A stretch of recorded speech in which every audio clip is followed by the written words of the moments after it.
여러분은 인공지능이 얼마나 빠르게 변하고 있는지 한 번쯤 생각해 보신 적 있으십니까?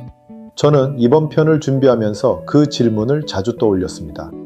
우리 손안에서 일어나는 변화는 그래도 보입니다. 검색이 대화로 바뀌고 번역이 즉시되고 사진이 알아서 정리됩니다. 그런데 우리가 보지 못하는 자리에서는 훨씬 더 빠른 일들이 일어나고 있었습니다. 연구실 안에서, 전쟁의 자리에서, 생명의 깊은 곳에서, 그리고 우리 곁의 공간으로 걸어 들어오는 풍경 안에서. 안녕하세요. 어른들의 과학입니다. 오늘은 인공지능 8편입니다. 지난 편에서 우리는 인공지능이 지금 무엇을 하고 있는지를 봤습니다.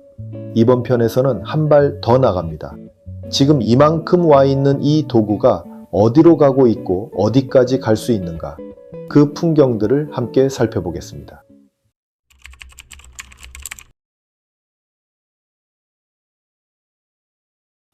우리가 정보를 찾는 방식이 달라지고 있습니다.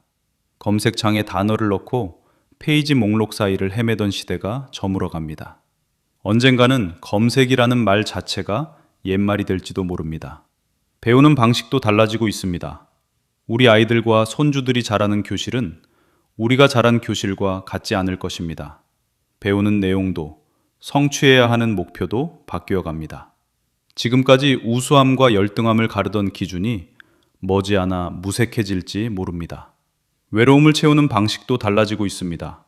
밤늦은 시간, 사람이 아닌 인공지능과 대화하며 위로를 받는 사람들이 늘어나고 있습니다. 좋은 일인지 우려할 일인지는 아직 답이 나오지 않은 질문입니다. 분명한 것은 그런 풍경이 이미 시작됐다는 사실입니다. 오늘 우리가 사는 도시 안에서 조용히 빠르게 일어나고 있습니다. 그런데 이 풍경의 변화가 우리가 아직 잘 모르는 자리에서는 훨씬 더 빠르게 일어나고 있습니다. 얼마 전 미국의 한 인공지능 회사가 새 모델을 만들었습니다. 이 모델의 능력이 너무 강력해서 회사가 이 모델을 세상에 공개할지 말지를 두고 깊이 고민했습니다. 그래서 결국 이 모델은 일반에는 공개되지 못하고 소수 기업들에만 시험적으로 제공됐습니다. 이런 일은 인공지능의 역사에서 처음 있는 일입니다. 이 모델의 이름이 미토스입니다. 미토스가 보여준 능력 중 하나는 컴퓨터 코드 안에 숨어 있는 결함을 찾는 일이었습니다. 오랫동안 보안 전문가 수천 명이 들여다봐도 발견하지 못한 컴퓨터 시스템에 결함이 있습니다. 이 기계는 며칠 만에 그 자리를 짚어냈습니다.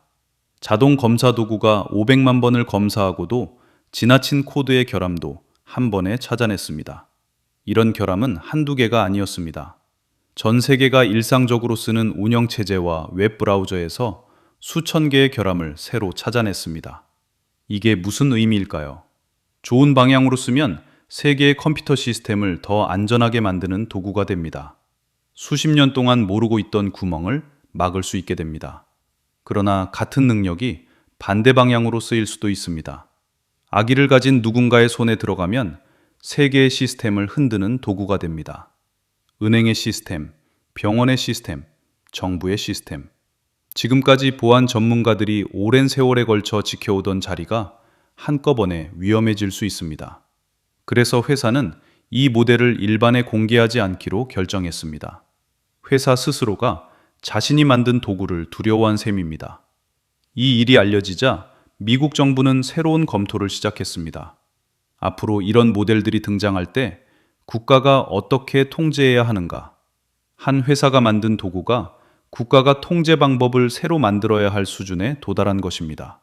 이 일은 먼 미래의 풍경이 아닙니다. 올해 봄에 실제로 일어난 일입니다. 같은 시기에 과학자들의 실험실 안에도 새로운 풍경이 시작됐습니다. 최근 들어 과학 발견의 과정 전체를 인공지능에 맡기는 시도가 시작됐습니다.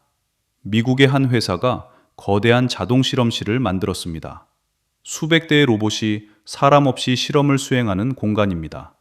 이 실험실에 인공지능을 연결했습니다. 인간 연구자는 단 한 가지만 정해줬습니다. 이런 단백질을 더 효율적으로 만들고 싶다. 목표 한 줄. 거기서부터 모든 일은 기계가 했습니다. 인공지능이 어떤 실험을 해볼지 설계하고 로봇에게 지시해서 실험을 돌리고 결과를 받아서 분석하고 다음 실험을 정합니다. 이렇게 인간의 개입이 단절된 조건에서 인공지능과 로봇이 함께 일했습니다. 그 결과 한 차례에 무려 36,000번의 실험이 자동으로 수행됐습니다. 사람이 평생에도 다 못할 양입니다. 그리고 그 실험들은 의미 없는 반복이 아니었습니다. 원하던 단백질을 만드는 비용이 40% 떨어졌습니다. 이 결과는 실제 산업 현장에서 쓰이고 있습니다. 여기서 더 나아갔습니다. 이 자동 실험실의 회사는 최근 새로운 서비스를 열었습니다. 세계 어디에 있든 누구든지 인터넷으로 이 실험실에 실험을 의뢰할 수 있게 한 것입니다. 비용은 한 번에 약 5만 원입니다. 박사 학위가 없어도, 큰 연구소가 없어도 자기 가설을 가진 사람이라면 누구든 실험실에 일을 시킬 수 있는 시대. 과학 발견의 속도가 연구자의 수와 역량에 무관해지기 시작한 것입니다. 그리고 또 하나의 풍경이 있습니다. 우리와 가장 밀접한 일자리의 풍경입니다. 한때 가장 안정된 직업으로 여겨지던 자리들이 흔들리고 있습니다. 변호사, 회계사, 컨설턴트, 프로젝트 매니저. 대학을 나오고 자격증을 따고 오랜 훈련을 거쳐 도달하던 자리. 세계에서 가장 유명한 컨설팅 회사 중 하나가 올해 초 직원 200명을 내보냈습니다. 이유는 단순했습니다. 인공지능을 통해 같은 일을 더 효율적으로 할 수 있게 됐다는 것입니다. 그리고 이런 일은 한 회사만의 이야기가 아닙니다. 한국도 예외가 아닙니다. 올해 1월 전년 동월 대비 한국의 전문 서비스업 일자리가 거의 10만 개 줄었습니다. 한국개발연구원이 최근 내놓은 보고서는 이런 말을 합니다. 지금의 노동시장 구조가 그대로 유지된다면 2030년에는 인간 노동력의 90%가 인공지능에 의해 대체될 수 있다. 90%. 이 숫자에 다들 놀랍니다.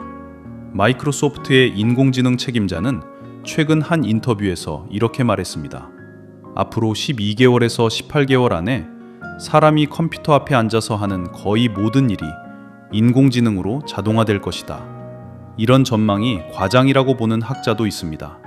기술의 변화는 늘 일자리를 새로 만들기도 했고, 그 옛날 인쇄기가 등장했을 때도, 자동차가 등장했을 때도 비슷한 두려움이 있었다는 것입니다. 어느 쪽이 맞는지는 시간이 알려줄 것입니다. 하지만 어느 쪽이 되었든 그 결과의 파장은 상상 이상이 될 것입니다. 더 중요한 것은 변화가 이미 시작됐다는 점입니다. 그리고 그 변화의 속도가 인류가 한 번도 경험해보지 못한 속도라는 점입니다. 여기까지가 이미 시작됐고 앞으로 빠르게 닥쳐올 풍경의 일부입니다. 그렇다면 인공지능은 원리적으로 어디까지 갈 수 있는가? 이 질문에 답하기 위해서 먼저 가장 무거운 자리부터 살펴봐야 합니다. 사람의 목숨을 정하는 자리. 이 자리에 인공지능이 들어왔다고 하면 어떤 모습이 떠오르십니까? 영화 속에서 본 로봇 군인이 떠오를 수도 있습니다. 스스로 적을 찾아 공격하는 무인기를 떠올릴 수도 있습니다. 그러나 실제 풍경은 그것과 다릅니다. 이미 일어나고 있는 일은 영화보다 훨씬 조용하고 훨씬 무겁습니다. 군사 영역에 컴퓨터가 들어온 것은 새로운 일이 아닙니다. 1990년대 걸프전에서 미군은 군수물자의 배분과 이동을 컴퓨터에 맡기기 시작했습니다. 당시 기준으로는 혁신적인 일이었으나 물자를 효율적으로 다루는 수준이었습니다. 시간이 흘러 2010년대 후반에 한 가지 변화가 있었습니다. 미군이 위성과 무인기로 찍은 영상 속에서 무기와 차량을 식별하는 자리에 인공지능을 활용하기 시작했습니다. 프로젝트 메이븐이라는 이름이 붙은 이 작업은 인공지능이 군사 정보를 다루는 첫 발걸음이었습니다. 그러나 여전히 사람을 직접 겨냥한 것은 아니었습니다. 그런데 최근에 그 선을 넘는 일이 벌어졌습니다. 올해 봄 미국과 이스라엘은 이란에 대한 군사작전을 시작했습니다. 작전 첫 24시간 동안 미군은 약 1000개의 표적을 공격했습니다. 24시간에 1000개, 약 1분에 한 번꼴로 표적이 정해지고 공격이 결정된 셈입니다. 인간의 능력만으로는 불가능하다는 것을 우리는 본능적으로 압니다. 이 작전에서 표적을 식별하고 우선순위를 매기고 전투 상황을 시뮬레이션한 도구가 있었습니다. 그 도구는 인공지능이었습니다. 미국의 한 인공지능 회사가 만든 모델이 미군의 시스템 안에서 일했습니다. 이 사실은 작전 직후 여러 언론을 통해 알려졌습니다. 공식적인 발표는 이렇습니다. 인공지능이 지휘관에게 표적의 우선순위를 제안하고 시뮬레이션을 돌리고 정보를 정리했다. 최종 결정은 사람이 했다. 그런데 1분에 하나씩 들어오는 제안을 사람이 충분히 검토할 시간이 있었을까요? 정말로 최종 결정자가 사람이 맞을까요? 비슷한 일이 다른 곳에서도 있었습니다. 이스라엘은 가자 지구에서 벌어진 전쟁에서 라벤더라는 이름의 표적 시스템을 사용했습니다. 이 시스템도 인공지능이 의심 인물을 식별하고 표적 목록을 만드는 방식이었습니다. 당시 이 시스템이 만든 표적 목록의 정확성에 대해 여러 논란이 있었습니다. 분명한 것은 이런 도구들이 이미 전장에서 일하고 있다는 사실입니다. 그리고 그 도구들의 영향력이 점점 커지고 있다는 사실입니다. 여기서 한 가지 묘한 일이 있었습니다. 이번 이란 작전에서 미군이 사용한 그 인공지능 회사는 이전부터 미국 국방부와 갈등을 빚고 있었습니다. 이 회사는 자사의 인공지능이 두 가지 자리에는 쓰이지 않기를 원했습니다. 하나는 미국 시민에 대한 대규모 감시, 다른 하나는 인간의 개입 없이 자동으로 표적을 공격하는 완전 자율무기. 회사는 이 두 가지에 대해서 미국 정부의 명시적인 제안을 요구했습니다. 그러나 회사의 요구와는 별개로 인공지능은 이번 작전에 핵심적으로 활용되었습니다. 이 부분은 깊이 고민해야 하는 중요한 사안입니다. 인류는 한때 평화를 위한 에너지로 개발이 시작된 핵을 결국 무기로 만들어 실전에 사용한 전례를 가지고 있습니다. 그리고 지금 인류의 번영을 위해 개발된 인공지능이 개발자의 우려와 의지를 넘어 전쟁의 자리에 사용되었습니다. 이 흐름을 어떻게 정리하고 합의해야 할까요? 생각할수록 절망적인 풍경입니다. 현재까지는 인공지능이 군사 영역에서 의사결정의 보조라고 주장합니다. 그러나 일상에서 인공지능이 적용되는 방식을 생각해보면 군사 영역에서의 방향도 자명합니다. 방어 시스템 중에는 이미 자동으로 작동하는 것들이 있습니다. 날아오는 미사일을 격추하는 시스템처럼 사람이 매번 판단할 시간이 없는 자리, 이런 자리에서는 인공지능이 사람보다 먼저 결정합니다. 그 다음에는 드론입니다. 무인 항공기 한 대가 아니라 여러 대가 무리를 지어 함께 작전을 수행하는 단계. 드론 무리가 서로 정보를 주고받으며 스스로 움직이는 시스템이 시험되고 있습니다. 그리고 그 끝에는 인간의 개입 없이 표적을 선택하고 공격하는 완전 자율무기가 있습니다. 이 무기를 만드는 데 필요한 기술적 문턱은 생각보다 높지 않습니다. 지금 이 순간에도 그 문턱을 막고 있는 것은 기술이 아닙니다. 인간의 결정입니다. 이 풍경은 가장 가까이 있고 가장 멀리 있습니다. 어디선가 누군가 돌이킬 수 없는 결정을 내리기 전에 모두가 알고 모두가 합의해서 신속히 정해야 하는 사안입니다. 그렇지만 인공지능의 발전이 우려되는 부분만 있는 것은 아닙니다. 우리가 원하는 방향으로 적용되는 분야는 어떤 것이 있을까요? 인공지능이 전쟁에 들어와 생명을 끝내는 어두운 이야기를 했습니다.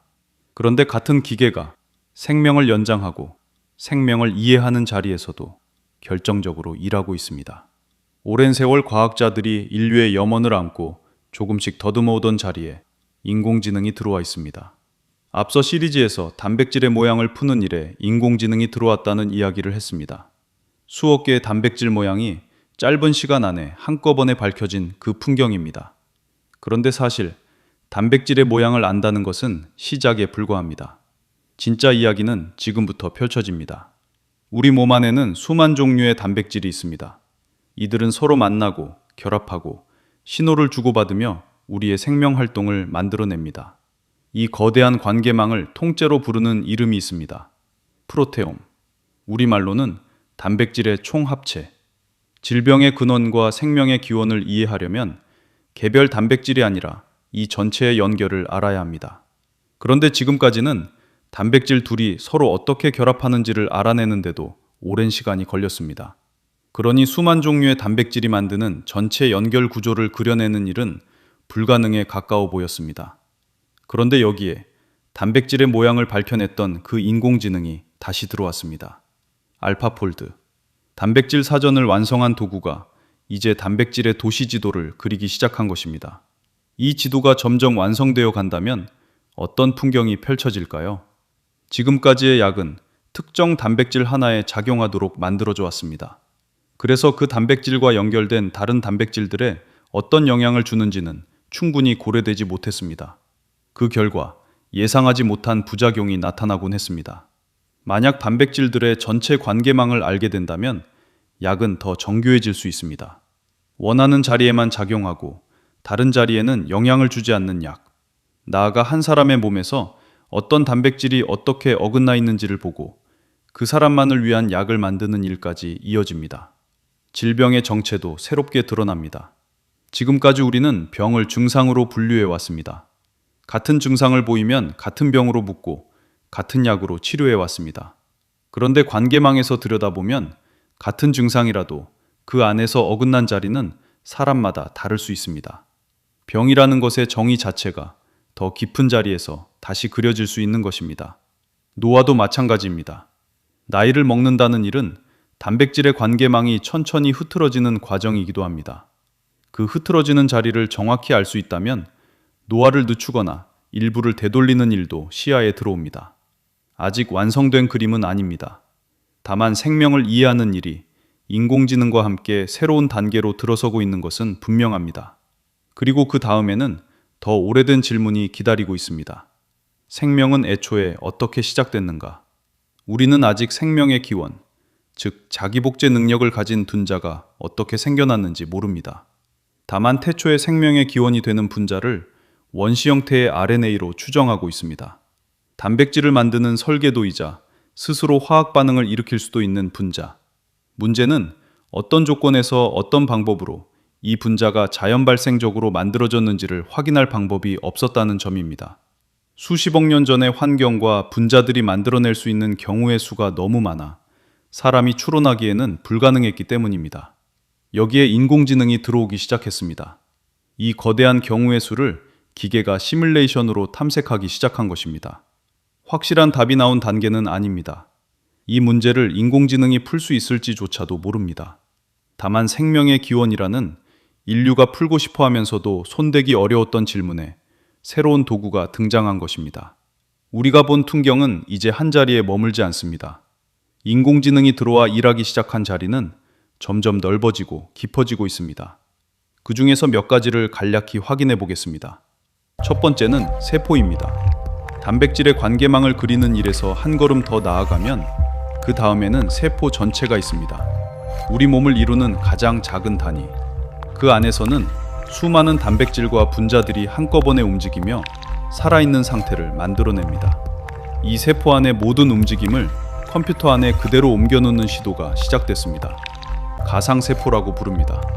만약 이 일이 성공한다면 생명 연장의 새로운 장이 열릴 수 있습니다. 새로운 약을 시험하는 일도, 어떤 병이 왜 시작되는지를 추적하는 일도 진짜 세포 없이 시뮬레이션만으로 가능해집니다. 올해 봄 한 비영리 재단이 이 일에 5억 달러 투자를 발표했습니다. 한국도 같은 방향을 보고 있습니다. 한국생명공학연구원은 올해 가상세포를 10대 바이오 미래 기술 중 가장 주목할 기술로 꼽았습니다. 두 번째는 민간이 아니라 국가 주도의 AI 활용 과학 프로젝트가 본격화되었다는 것입니다. 미국은 올해 인공지능을 이용한 26개의 국가급 과학도전 과제를 발표했습니다. 핵 에너지를 더 안전하고 저렴하게 만드는 일, 핵 융합 발전을 앞당기는 일, 양자 알고리즘을 발견하는 일, 새로운 소재를 설계하는 일. 목표는 10년 안에 미국의 연구개발 생산성을 2배로 끌어올리는 것. 한국도 같은 흐름 위에 있습니다. 12개 부처가 함께 5년짜리 국가생명연구자원 계획을 세웠고 AI 바이오 소재 발굴이 그 중심에 있습니다. 민간 기업이 만든 도구가 이제 국가주도 사업의 중심이 되기 시작한 것입니다. 세 번째는 인류가 가장 오래 풀고 싶어 했던 에너지 문제입니다. 핵융합, 인공태양 프로젝트. 성공하면 방사능 위험 없는 깨끗하고 거의 무한에 가까운 에너지를 얻을 수 있습니다. 인공태양 프로젝트에서 가장 큰 난제 중 하나는 1억 도가 넘는 플라스마를 안정적으로 유지하는 일입니다. 이 작업이 사람의 반응 속도로는 불가능에 가까웠습니다. 여기에 인공지능이 들어왔습니다. 1억 도가 넘는 플라스마의 움직임을 실시간으로 읽고 자기장을 미세하게 조정해 안정시키는 일. 구글의 인공지능 연구소가 핵융합 회사들과 손잡고 이 일을 실제로 해내기 시작했습니다. 수십 년 안에 오지 않을 것 같던 미래가 한 걸음 더 가까이 다가왔습니다. 인공지능은 불과 같은 존재입니다. 잘못하면 우리의 모든 것을 전부 태워버릴 수도 있지만 친구가 되면 따뜻한 온기와 맛있는 음식을 줄 수도 있는 녀석입니다. 그런데 한 가지 수고해야 할 문제가 있습니다. 알파폴드는 수억 개 단백질의 모양을 풀어냈습니다. 그런데 정작 해답을 받은 우리는 왜 그런지 원리를 이해하지 못합니다. 우리가 만든 도구가 우리를 앞서 나가기 시작했습니다. 지금까지 우리가 본 인공지능은 모두 화면 안에서 일하는 도구였습니다. 그런데 이 인공지능이 손과 발을 갖기 시작했습니다. 우리가 사는 공간 안에서 진짜로 움직이고 진짜로 물건을 다루는 자리, 이것을 피지컬 AI라고 부릅니다. 앞서 우리는 자율주행차와 사람을 닮은 로봇이 우리 곁으로 다가오고 있다는 이야기를 했습니다. 그리고 한 가지 의문 앞에서 멈췄습니다. 인공지능에게 어려운 일과 쉬운 일의 순서가 우리와 거꾸로라는 사실. 복잡한 계산은 기계에게 쉽고 걷고 물건 짚는 일은 어렵다는 모라백의 역설. 그렇다면 이 어려움을 인공지능은 어떻게 넘고 있을까요? 답은 두 자리에서 동시에 만들어지고 있습니다. 한쪽은 머리, 다른 한쪽은 몸입니다. 먼저 머리의 자리부터 봅니다. 지금까지 로봇을 가르치던 방식은 이랬습니다.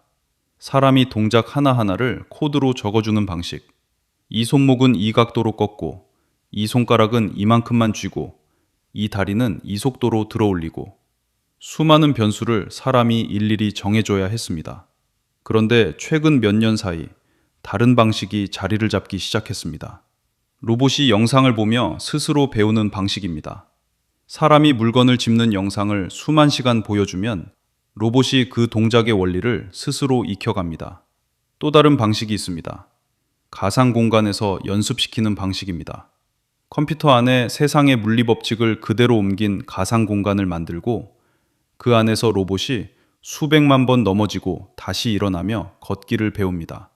며칠이면 사람이 수십 년에 걸쳐 익힌 균형 감각이 학습됩니다. 여기서 한 단계 더 나아가고 있습니다. 지금까지의 인공지능이 글을 읽어 세상을 배웠다면 다음 세대의 인공지능은 물리적 세계 자체를 학습 데이터로 삼습니다. 세상이 어떻게 움직이는지를 통째로 배운 모델. 이것을 월드 모델이라고 부릅니다. 이 모델이 로봇의 머릿속에 들어가면 로봇은 처음 본 상황에서도 다음에 일어날 일을 짐작할 수 있게 됩니다. 머리는 빠르게 자라고 있습니다. 그런데 머리가 자라는 만큼 몸이 따라가지 못한다면 학습한 것을 실제로 해낼 수가 없습니다. 이 자리가 피지컬 AI의 가장 두터운 벽입니다. 사람의 몸이 얼마나 정교한 작품인지를 로봇을 만들어 보면 거꾸로 알게 됩니다. 사람의 손 하나에는 27개의 뼈와 29개의 관절, 그리고 30개가 넘는 근육이 들어 있습니다. 피부 안에는 압력과 미끄러짐과 질감과 온도를 동시에 느끼는 감각세포가 빽빽이 들어차 있습니다. 이 모든 것이 한 손 안에서 함께 일합니다. 지금의 로봇 손은 여기에 한참 못 미칩니다. 대표적인 사람 모양 로봇의 손이 16개의 자유도를 가지고 있습니다. 사람의 절반 수준입니다. 근육의 자리에 들어있는 모터는 사람의 근육보다 빠르고 강하지만 사람의 근육처럼 부드럽게 힘을 조절하지는 못합니다. 또 한 가지 문제가 있습니다. 사람은 자기 체중보다 무거운 물건도 들 수 있습니다. 그런데 지금의 로봇은 자기 체중의 절반도 들지 못하는 경우가 많습니다. 근육의 힘이 사람만큼 효율적이지 않기 때문입니다. 에너지 문제도 큽니다. 사람은 한 끼 식사로 하루 종일 일합니다. 지금의 사람 모양 로봇은 몇 시간이면 배터리를 다 씁니다. 그래서 학습으로 익힌 동작이 아무리 정교해져도 그것을 실제 몸으로 옮기는 자리에서 한계에 부딪힙니다. 이 벽을 넘기 위한 시도도 시작되고 있습니다. 가장 많이 이야기되는 자리가 인공 근육입니다. 전기 신호를 받으면 사람의 근육처럼 줄어들고 늘어나는 새로운 물질을 만드는 일입니다. 올해 봄 한국의 한 연구팀이 움직임과 감각을 한 구조에 통합한 인공 근육을 만들었습니다. 근육이 늘어나고 줄어드는 동시에 자기가 어떤 힘을 받고 있는지를 스스로 느끼는 구조입니다. 지난해 가을에는 자기 무게의 4,000배에 달하는 힘을 내는 인공 근육이 보고되기도 했습니다. 손을 가볍게 만드는 다른 방식도 시도되고 있습니다. 모터를 손이 아니라 몸통에 두고 가느다란 줄로 손가락을 움직이는 방식. 사람의 손이 가볍게 움직이는 원리와 비슷합니다. 이런 시도들이 모이면 학습한 동작을 실제로 해낼 수 있는 몸이 만들어질 수 있습니다. 다만 정직하게 말하면 사람의 몸을 따라잡는 자리는 아직 멀리 있습니다. 그런데 이 자리에 한국의 산업적 기반이 보입니다. 배터리, 반도체, 정밀 부품, 디스플레이. 지금까지 한국이 쌓아온 분야들이 사람 모양 로봇 한 대 안에 그대로 들어가는 자리입니다. 머리만큼 몸이 중요한 풍경에서 한국이 새로운 자리를 만들 수 있다는 기대가 있습니다. 화면 안에 있던 인공지능이 이제 우리 곁의 공간으로 들어옵니다. 여기까지 우리는 인공지능이 만들어가는 4가지 풍경 둘러보았습니다. 서로 다른 자리에서 서로 다른 무게로 우리에게 다가오는 풍경들. 첫 번째 풍경은 이미 시작된 변화의 자리였습니다. 미토스라는 이름의 모델이 보안의 결함을 며칠 만에 짚어내고 인공지능이 스스로 실험을 설계하고 사무직의 자리가 흔들리기 시작한 풍경. 두 번째 풍경은 사람의 목숨이 정해지는 자리였습니다. 인공지능이 표적을 추천하고 작전의 속도가 사람의 판단 속도를 앞서가는 자리. 세 번째 풍경은 정반대의 자리였습니다. 생명의 모양을 풀어내고 세포 안을 들여다보고 생명의 기원을 향해 가는 자리. 네 번째 풍경은 인공지능이 화면 밖으로 손과 발을 내미는 자리였습니다. 머리와 몸이 함께 자라며 우리 곁의 공간으로 걸어 들어오는 풍경. 같은 인공지능이 만든 4가지 풍경. 어떤 것은 이미 일어났거나 곧 우리 앞에 도착할 풍경입니다. 미토스, 사무직의 흔들림, 군사작전에 들어온 인공지능, 단백질 모양의 풀이. 어떤 것은 원리적으로 길은 보이지만 언제 어떤 모양으로 올지는 아직 흐릿한 풍경입니다. 생명의 기원, 가상세포, 인공근육, 가정 안의 사람 모양 로봇. 그런데 이 4 풍경에는 한 가지 공통점이 있습니다. 모두 같은 인공지능이 만든 풍경이라는 사실. 한쪽에서는 사람의 목숨을 정하는 자리에, 다른 쪽에서는 생명을 이해하려는 자리에, 한쪽에서는 사무직의 일자리를 흔드는 자리에, 다른 쪽에서는 인간이 닿지 못하던 영역으로 가는 자리에, 같은 도구가 정반대의 자리에서 동시에 일하고 있습니다. 이 도구가 어느 방향으로 더 깊이 갈 것인가?